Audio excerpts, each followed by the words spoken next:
Drew? Well, Vicki, the Metro Council approved $3 million in this year's budget for a downtown revitalization fund. The Cabinet of Economic Development has now released the framework for how those funds will be spent and is ready to start negotiating with businesses in hopes of getting more people back downtown.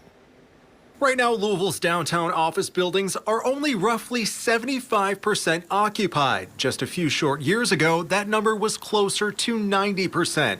But the COVID-19 pandemic changed the way offices operate, and that's forcing the city to make its own adjustments. The whole country's got a bad case of PTSD post-COVID, and we stopped believing in ourselves in these communities in many, many ways. The Economic Development Department is now offering incentives to companies that open a minimum of 50,000 square feet of new office space within the Central Business District.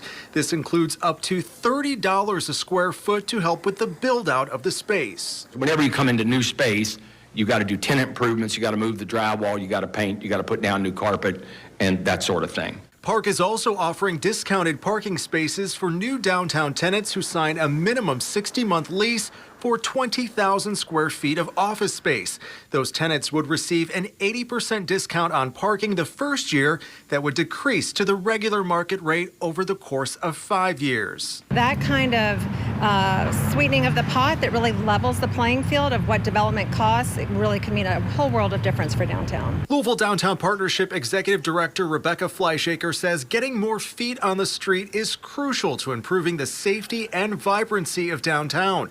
That includes getting more people living downtown. There are more than a few buildings in downtown Louisville that are probably obsolete from an office building standpoint. Deputy Mayor of Economic Development Pat Malloy told the Metro Council Committee Tuesday that part of the $3 million incentive package can also be used to convert those office spaces to residential units. Malloy says downtown is poised for a development boom and believes these incentives are just the boost to get it going. All you got to have is one or two of these buildings to get somebody back in them, and then the city will start believing in itself again.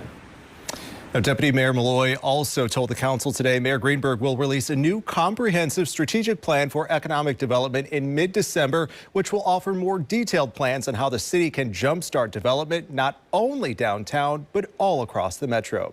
Live in studio tonight, Drew Gardner, WLKY News.